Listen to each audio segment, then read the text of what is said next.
Alright, hello everyone, and peace of Christ to all of you. Dari 4 kanonik tadi nih. Jadi kalau Protestan mengatakan bahwa Magdalena itu adalah istrinya Yesus. Karena pendeta boleh menikah. Tapi pastor, karena dia tidak boleh menikah, dia mengatakan Magdalena itu bukan istrinya, tapi muridnya. Kenapa? Karena pastor nggak boleh nikah. Itu loh Pak. 13 tahun saya jadi pastor nggak nikah-nikah. Karatan saya. Kenapa? Itu tadi. Ketika engkau pelayan-pelayan dan surat Romanya tuh. Ketika engkau pelayan-pelayan dan tangan-tangan Tuhan. Haram bagimu untuk melaksanakan pernikahan jika kau menikah. Maka kurang rasa tanggung jawabmu melayani Tuhanmu. Tuhan kau dilayani. Tuh Pak. Jadi ini kalau menurut Katolik, Magdalena adalah muridnya. Menurut Protestan, Magdalena adalah istrinya. Karena pendeta boleh nikah. Iya. Gitu Pak. Iya, jadi kalau menurut Katolik ya, agama Katolik itu Yesus sebagai Tuhan ya, berdasarkan perjanjian konsilia kalau tidak salah. Nah, kemudian ternyata ada banyak sekali pertanyaan-pertanyaan yang menyebabkan kok bisa anak Tuhan gitu ya. Sehingga kemudian pada perjanjian berikutnya Protestan ya menyatakan bahwa Yesus itu sebagai anaknya Tuhan. Begitu Ustaz ya. Jadi ada anak Tuhan boleh menikah sementara Tuhan tidak boleh menikah. Jadi kalau ada umat Islam yang tidak pernah membahas atau membuka Al-Quran, itu orang Islam yang tidak sehat akalnya, alias gila. Tuh.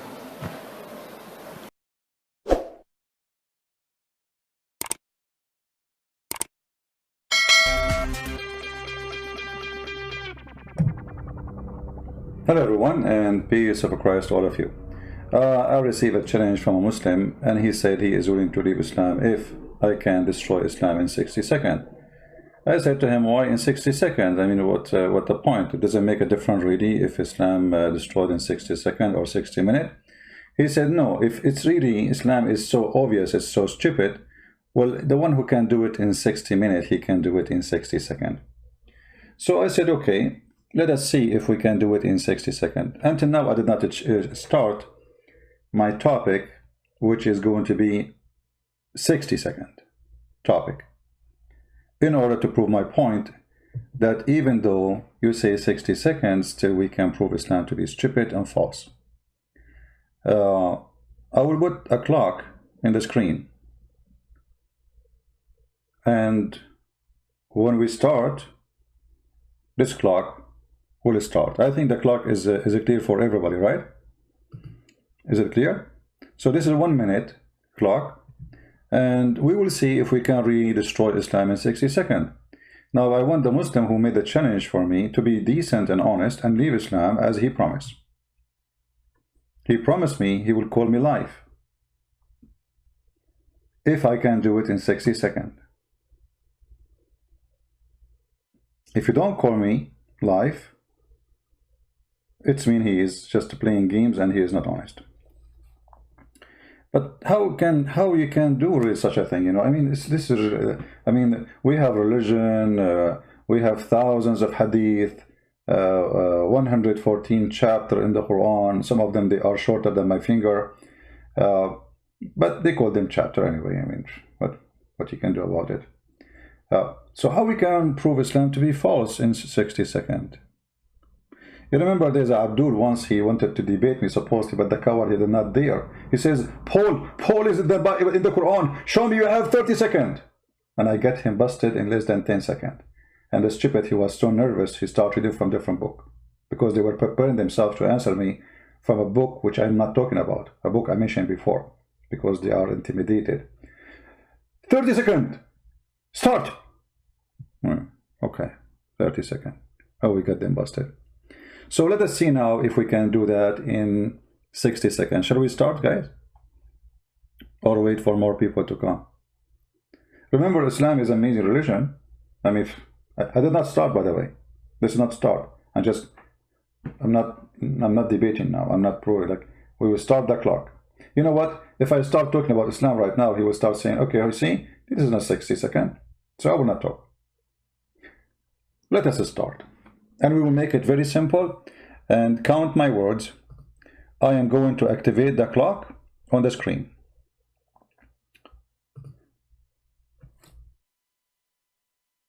And the second this clock is activated and you start seeing running, the clock will counting down the 60 seconds. And my duty is to finish in 60 seconds. But you know what, I was saying myself, what if I finish it in 30 seconds? That would be interesting. 30 seconds is enough to destroy Islam. I think 30 seconds. I think 10 seconds.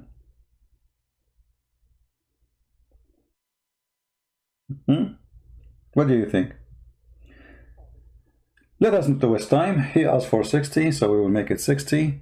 However, I can make it even shorter. Let us see, where is the clock to activate? Give me a second.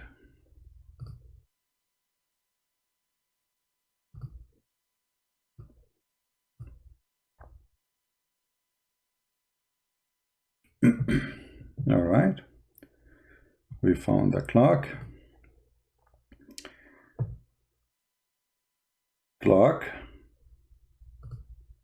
Start.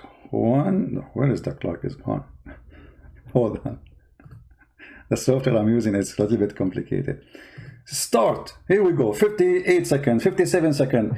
I'm going to do what the turtle did with it when she was fighting with the rabbit. The rabbit, he took a nap, right? And the turtle was slow. My friend, the angels is the one who established the Kaaba. It says here that the most famous builders are the angels for the Kaaba. The Kaaba has been built at just several occasions, but the most famous builders are the angels who originally constructed first man, which is Prophet Adam. So who is the one who built the Kaaba? Adam. Okay, as long Adam is the one, sorry, the angels is the one who built the Kaaba, and they are instructed by who? By Allah. Who chose a location? Allah. So Allah, he chose a location of the Kaaba, he put it in a certain place, and then we find this. Guess what? Bingo. Before the 60 seconds is over, your Kaaba is flooded by water, by sewage. So if this is a place Allah is the one who instructed to be built, how come Allah could not choose the best place for the Kaaba to be built? Filthy, dirty water covering the Kaaba from all sides. Oh, my clock did not start. Oh boy, look like my clock did not start. Did it start? I think it doesn't start. Okay, I have to do it again. But anyway, we finished before the 60 seconds. We finish it before the 60 seconds. Let us just start. I don't know why it stopped. I will go again. All right. Start from 0. All right. Let me click at the Islamic website. Here we go. Count with me. Is it starting or not? I don't know why it doesn't start. Here we go. Now start. Why stop?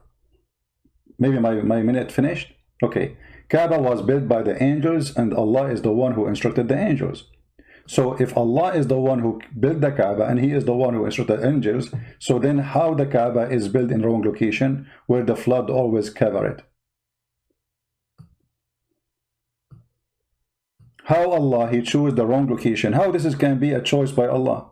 You see, I'm done. 30 seconds. 29 seconds. I'm done. Islam is destroyed. The rest is just what I would say. Show you pictures.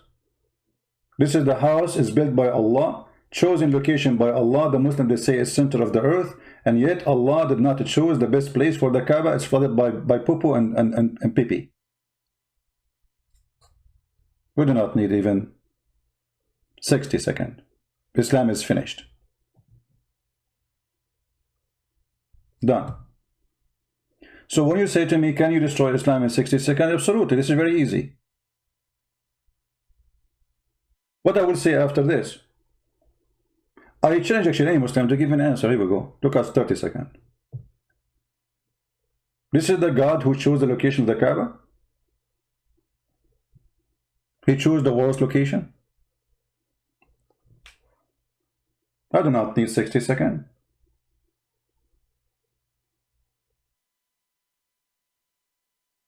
Correct, guys? We finish it in 29 seconds.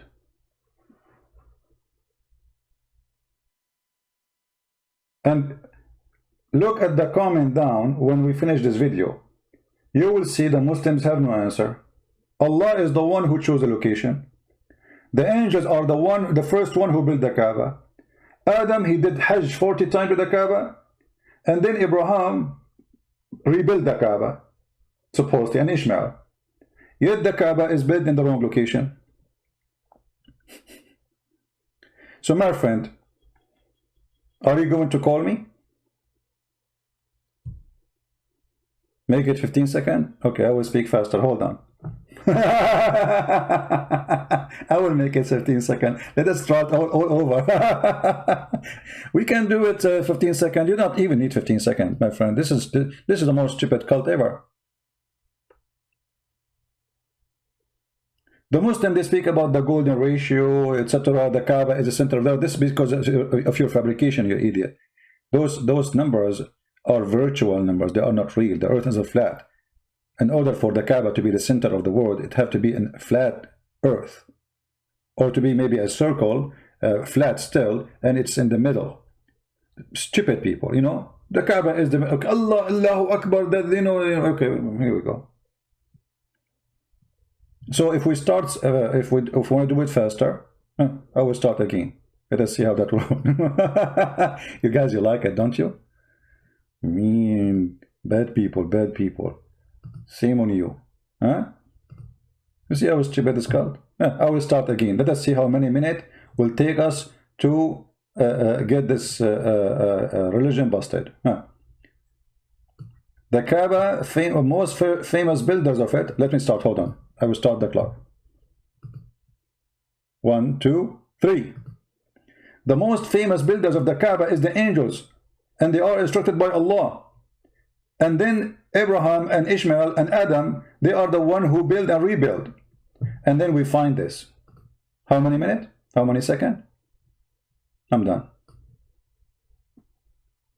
20 seconds. Allah, he chose the wrong location for his house. Flooded by poo-poo. And thanks to the American engineering, now it is limited. It's not like before, but still it's flooded. This is the house of Allah. Can't Allah, he raise the house by his finger a little bit? If he raise it just 3 meters up, the Kaaba will not be flooded. Just 3 meters. Can't he move the Kaaba floor up? I'm done from a long time ago. Now the meter until now is still working. This is how silly and stupid this cult is. So because we decide to make the video short so you guys can download it, share it, upload it, add subtitle to make it easier for you. I'm not going to stay long. Tomorrow we will be live on air in the other account, which is the Christian Prince account, which is a small account I have as a backup. Allah and his prophet knows best. It's a comedy, it's going to be kind of comedy. I'm telling you, Allah and his prophet knows best. This will be tomorrow, okay? Actually, it is in the info. The link for this video is in the info, and let us post it for you if you like to join us. And we see you tomorrow, guys. May the Lord bless us all. Took us less than 20 seconds to destroy Islam, prove Islam to be false, fraud, made by a liar. His name is Muhammad, and his God is not exist. He fabricated God to use him as a toy. The God who served the purpose, not the God who is true God. And the purpose is the pocket, the private part, the money, the power of Muhammad. All of Islam is just to serve his pocket, from his pocket and down. From his pocket and down. Whatever down is. And you know what I'm talking about. So join us later. We will be tomorrow live on air. And don't forget to download the video and share it with your friends. And I posted a video in Facebook about Jim Dory show. If you did not download it yet, go and get it from my Facebook page. We got them busted yesterday, but we did not post it on YouTube. Thank you, guys. May the Lord bless you, and thank you very much for being here.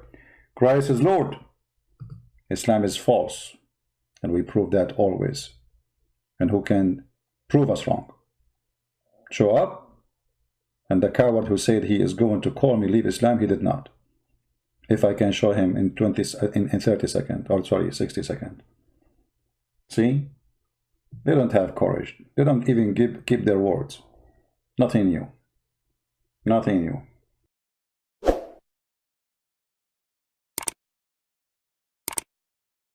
Sebenarnya kalau teroris, kita bicara angka ya. Islam di dunia, nih ya catat ya. Islam di dunia yang melakukan tindakan kekerasan terorisme hanya 4% dari kejadian terorisme di seluruh dunia. Pemegang rekor siapa dong? Kalau Islam yang paling kecil. Pemegang rekor Katolik 61%. Ada di mana? Di Kolombia, kartel perdagangan narkotika. Siapa yang ngendaliin? Orang Katolik. Ya udah ya. Jadi kalau dibilang Islam itu teroris, jawabnya gitu. Lah orang Islam cuma 4% seluruh dunia, itu yang 60% lebih lu nggak ngomong. Assalamualaikum. Taktik penipu di mana-mana sama. Dari dulu sampai hari ini, mereka selalu membungkus penipuannya yang menyesatkan dengan banyak hal-hal yang baik. Tapi semua kebaikan yang ditawarkan atau ditampilkan para penipu punya satu tujuan, yaitu agar korbannya percaya pada tipuannya yang menyesatkan dan mencelakakan. Penipu sudah biasa menampilkan 99 macam kebaikan demi menjerumuskan korbannya ke dalam satu tipuan. Itulah yang kita lihat dalam Islam. Polanya sama persis dengan apa yang terjadi dalam suatu skema penipuan. Ada begitu banyak ajaran-ajaran Islam yang menurut Muslim baik, sehingga mereka meyakini Islam sebagai ajaran kebenaran yang berasal dari Tuhan. Tapi di balik segala kebaikan yang dipropagandakan para ulamanya, terdapat juga ajaran-ajaran yang menyesatkan dan menjerumuskan banyak Muslim ke dalam neraka kekal. Satu contoh kecil. Muslim begitu bangga dengan ajaran Islam yang mereka anggap paling anti terhadap perzinahan dan mewajibkan wanita muslimah untuk menjaga martabatnya dengan menutup aurat menggunakan hijab. Itu semua tampak sebagai ajaran yang baik dan terpuji, sehingga dengan cepat mereka menyimpulkan Islam sebagai agama yang benar. Tapi tanpa disadari Muslim, ajaran Islam yang membenarkan kawin cerai, poligami, dan hubungan seks tanpa ikatan perkawinan dengan milkul yamin seperti yang tertulis dalam surah Al-Mu'minun 5-6 dan surah Al-Ahzab ayat 50 justru membenarkan dan memfasilitasi perzinahan. Selanjutnya, penggunaan hijab yang dikatakan sebagai bentuk penghormatan terhadap martabat perempuan semata-mata untuk menutupi fakta penghinaan terhadap martabat wanita yang justru diajarkan dalam Islam. Yang saya maksud adalah dibenarkannya perkawinan dengan anak-anak perempuan di bawah umur dalam Islam. Itu tertulis dalam Quran pada surat At-Talaq ayat 4 dan dicontohkan langsung oleh nabinya sendiri dengan mengawini Aisyah.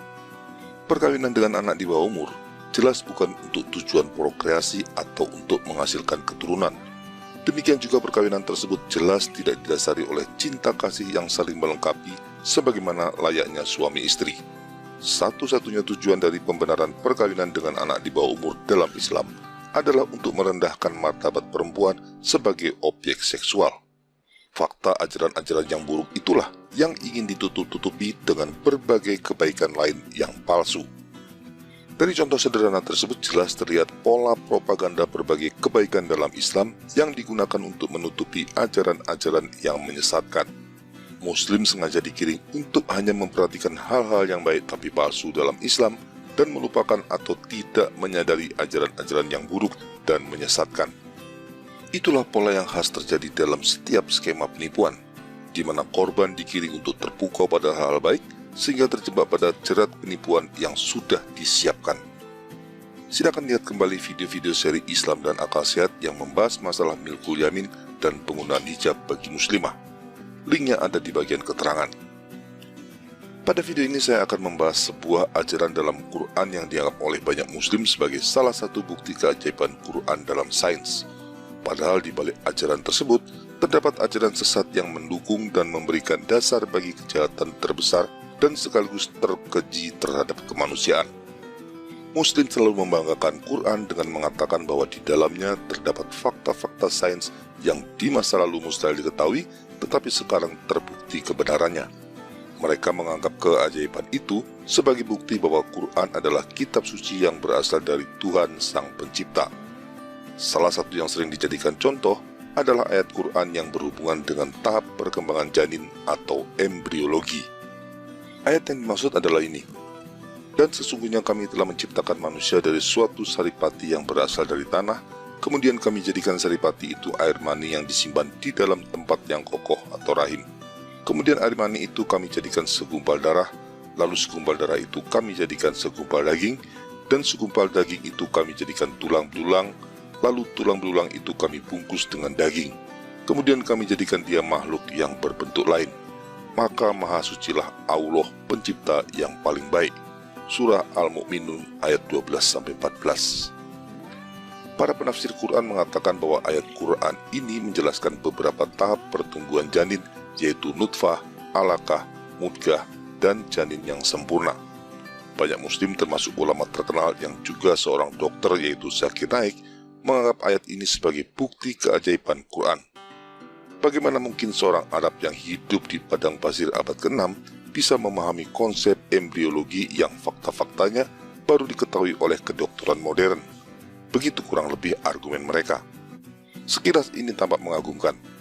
Tapi benarkah konsep embriologi belum dikenal di zaman Muhammad? Kalau saja kaum muslim dan ulama-ulamanya mau sedikit meluangkan waktu untuk membaca literatur tentang embriologi, mereka tidak perlu mengklaim secara berlebihan yang akhirnya berbalik mempermalukan mereka sendiri. Hippocrates yang hidup di abad 5 sebelum Masehi sudah berbicara soal embriologi. Bahkan tahapan embrio seperti yang dinyatakan dalam Quran sudah dikemukakan oleh Claudius Galen, seorang Yahudi, sejak abad kedua Masehi. Mungkinkah Galen mencontek embriologi Quran? Jelas tidak mungkin. Tapi kalau konsep embriologi Galen mempengaruhi atau dicontek Quran, itu memang sangat mungkin. Dan celakanya, konsep embriologi yang dikemukakan oleh Galen ini sudah dinyatakan tidak akurat oleh kedokteran modern. Tentu hal yang sama juga perlu dikatakan pada ajaran Quran karena konsep embriologi Galen dan Quran sama. Jadi ajaran semacam itu tidak perlu dibanggakan lagi. Tapi ada hal yang lebih penting selain sekedar runtuhnya mitos keajaiban embriologi dalam Quran. Perhatikan ayat Quran berikut ini.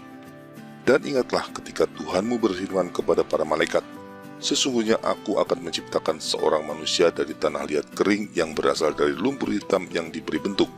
Maka apabila aku telah menyempurnakan kejadiannya dan telah meniupkan ke dalamnya ruh ciptaanku, maka tunduklah kamu kepadanya dengan bersujud. Surah Al-Hijr ayat 28-29. Kemudian ayat lain lagi. Maka apabila telah kusempurnakan kejadiannya dan kutiupkan kepadanya roh ciptaanku, maka hendaklah kamu tersungkur dengan bersujud kepadanya. Surah Sa'ad ayat 72. Di sini Quran mengajarkan sesuatu yang menyesatkan dan sekaligus sangat berbahaya, yaitu ajaran bahwa kehidupan manusia tidak dimulai dari pembuahan, tetapi dimulai setelah janin terbentuk sempurna. Ajaran ini juga diperkuat oleh pernyataan hadis. Seseorang dari kamu ditempatkan penciptanya di dalam perut ibunya selama 40 hari, kemudian menjadi alaqah selama itu pula atau 40 hari, kemudian menjadi mudghah selama itu pula atau 40 hari.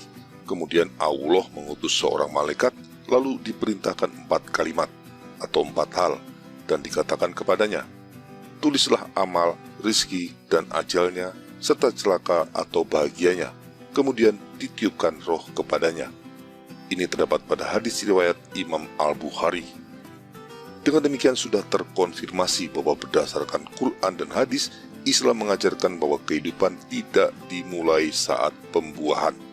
Dan celakanya, kapan tepatnya kehidupan dimulai pada janin pun tidak jelas. Tak ada kesepakatan bulat di antara para ulama apakah janin yang telah dinyatakan sempurna itu berusia 40 hari, 80 hari, 4 bulan, atau lebih. Maka tidak perlu heran jika di peraturan pemerintah nomor 61 tahun 2014 yang ditandatangani oleh Presiden SBY menyebutkan bahwa aborsi akibat kasus perkosaan dibenarkan sampai dengan 40 hari sejak haid terakhir. Saya yakin batasan 40 hari ini tidak diambil berdasarkan pertimbangan medis, tapi berdasarkan ajaran Islam. Batasan ini diambil dari usia minimal kapan roh ditiupkan ke dalam janin sesuai penafsiran ulama Islam. Dalam hal ini tentunya ulama-ulama yang tergabung dalam MUI. Berdasarkan PP tersebut, aborsi karena alasan perkosaan sebelum batas 40 hari dianggap legal, sementara aborsi karena alasan yang sama setelah 40 hari dianggap ilegal. Mengapa? Karena berdasarkan ajaran Islam, janin sebelum batas 40 hari bukanlah manusia, sehingga menghilangkannya dengan alasan tertentu bukan tindakan pelanggaran hukum. Sebaliknya, setelah batas 40 hari, janin tersebut menurut ajaran Islam sudah menjadi manusia yang bernyawa, sehingga aborsi dianggap sebagai pembunuhan dan pelanggaran hukum.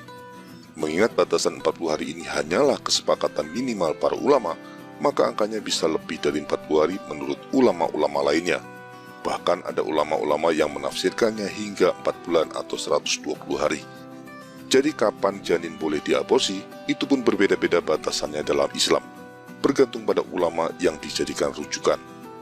Ini jelas ajaran yang mengada-ada atau asli ngawur. Bagaimana mungkin untuk hal yang sangat penting seperti kapan kehidupan manusia dalam janin dimulai bisa berbeda-beda tergantung penafsiran subjektif ulama tanpa ada kepastian yang jelas. Seolah-olah bukan Tuhan, tapi para ulama itulah yang menentukan kapan kehidupan manusia dimulai. Satu hal yang pasti, berdasarkan ajaran Islam, janin sebelum mendapatkan roh jelas bukan manusia, tapi hanya semacam daging tumbuh atau tumor yang bisa dihilangkan karena alasan tertentu. Maka setiap muslimah yang melakukan aborsi karena alasan perkosaan pada tahap kehamilan tertentu yang waktunya bergantung pada penafsiran subjektif ulama, sama sekali tidak akan merasa berdosa karena Islam membenarkannya. Ini bahaya besar yang tidak disadari banyak muslim. Pandangan Islam mengenai dimulainya kehidupan pada janin menempatkan Islam sebagai agama paling rasis di muka bumi. Jika rasisme dianggap mendiskriminasi martabat manusia berdasarkan kategori-kategori suku, warna kulit, bahasa, atau bahkan ideologi tertentu, maka yang terjadi pada Islam lebih parah. Islam membedakan janin yang berusia tertentu dengan mengkategorikannya sebagai bukan manusia, karena dianggap belum memiliki roh kehidupan. Dengan demikian, Islam tidak sekedar mendiskriminasi janin usia tertentu dengan martabat yang lebih rendah, tapi bahkan mengkategorikannya sebagai bukan manusia. Berdasarkan alasan tersebut, maka Islam adalah agama paling rasis dan anti kehidupan di muka bumi. Tidak perlu heran jika kita tidak pernah atau sangat jarang jika pun ada, mendengar ada organisasi Islam yang mendukung gerakan anti-aborsi. Alasannya jelas, ajaran Islam memang membenarkan aborsi. Bandingkan ini dengan ajaran Kristen yang meyakini kehidupan dimulai saat pembuahan. Dengan ajaran ini, maka setiap janin, tidak peduli berapapun usianya, adalah manusia utuh yang memiliki martabat sama dengan manusia lainnya. Maka aborsi sama artinya dengan pembunuhan dan harus dilarang. Tidak hanya ajaran Kristen, bahkan ajaran Hindu dan juga Hippocrates yang menjadi bapak dari ilmu kedokteran mengajarkan hal yang sama. Hanya Islam satu-satunya ajaran yang mengaku berasal dari Tuhan, tapi justru mengajarkan pandangan sesat bahwa kehidupan tidak dimulai saat pembuahan. Tahukah Anda, apa filosofi dasarnya membedakan gerakan pro-life dan pro-aborsi? Pro-life mendasarkan filosofi gerakannya pada keyakinan bahwa kehidupan dimulai sejak pembuahan, sedangkan pro-aborsi menolak pandangan itu. Dengan demikian, ajaran Islam sejalan dengan filosofi gerakan pro-aborsi. Konsekuensinya sangat mengerikan. Dengan mengambil contoh PP 61 tahun 2014, terbukti ajaran Islam telah digunakan sebagai dasar bagi legalisasi aborsi. Jika di Indonesia batas yang digunakan adalah 40 hari, maka di negara lain batas ini bisa lebih lama tergantung kesepakatan penafsiran ulama mereka. Bahkan bukan tidak mungkin penafsiran ditiupkannya roh pada janin baru terjadi setelah semua organ-organ tubuh pada janin terbentuk sempurna. Artinya, menurut Islam ada kemungkinan janin baru dianggap sebagai manusia bernyawa setelah usia kehamilan 6 bulan atau lebih. Ini tidak jauh beda dengan kaum demokrat liberal pendukung aborsi di Amerika Serikat yang membenarkan aborsi karena bagi mereka bayi yang belum lahir tidak memiliki status hukum sebagai warga negara. Oleh karenanya, janin-janin yang tidak diinginkan boleh diaborsi tanpa konsekuensi hukum. Kebiadaban pandangan ini beda tipis dengan ajaran Islam. Di seluruh dunia, kasus aborsi bisa mendekati 100 juta per tahun. Ini perhitungan kasus-kasus resmi, belum ditambah kasus-kasus tidak resmi yang jumlahnya bisa besar sekali. Dengan perhitungan berdasarkan data ini, hanya dalam waktu 10 tahun saja aborsi telah membunuh 1 miliar manusia. Dengan demikian, aborsi adalah kejahatan terhadap kemanusiaan yang terbesar dalam sejarah manusia dan Islam ikut mendukungnya. Apalagi jika diperhitungkan nilai moralnya. Semakin lemah dan tidak berdaya manusia yang dibunuh, semakin kejam pembunuhan tersebut. Maka pembunuhan terhadap janin-janin yang lemah dan tidak berdaya melalui aborsi adalah pembunuhan paling kejam yang bisa dilakukan manusia. Maka aborsi bukan hanya kejahatan kemanusiaan terbesar berdasarkan jumlahnya, tapi juga terkejam berdasarkan moralitasnya. Dalam kasus PP nomor 61 tahun 2014, yang bersalah orang tuanya tapi sang bayi harus dibunuh dan itu dibenarkan oleh ajaran Islam. Dengan mengajarkan kehidupan manusia tidak dimulai saat pembuahan, Islam telah menjadi satu-satunya agama besar di dunia yang mendukung aborsi. Dengan demikian, maka Islam telah menjadi pendukung kejahatan terhadap kemanusiaan yang terbesar dan terkejam dalam sejarah umat manusia. Dengan menyadari ini, masihkah ada Muslim yang berani percaya ajaran Islam yang demikian biadab ini berasal dari Tuhan Sang Pencipta? Saudara-saudaraku kaum Muslim, saatnya kalian menggunakan akal sehat dan memikirkan ulang iman kalian.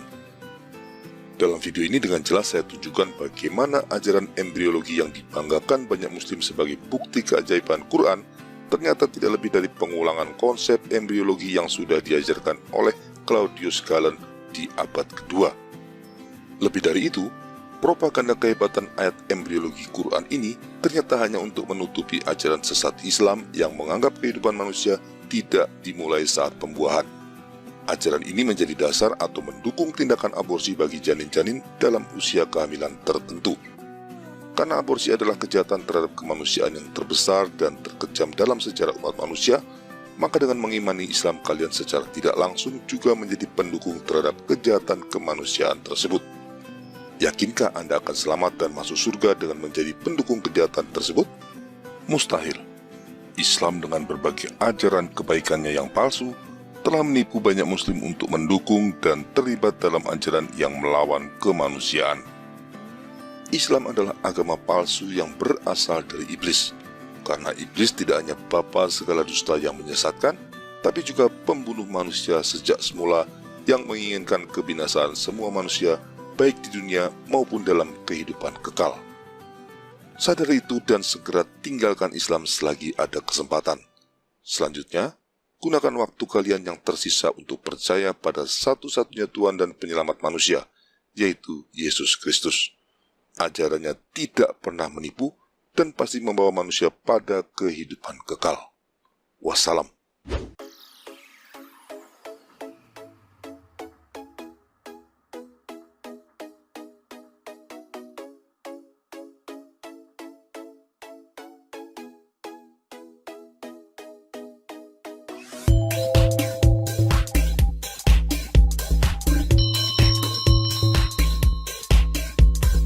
Alhamdulillah. Takbir. Takbir.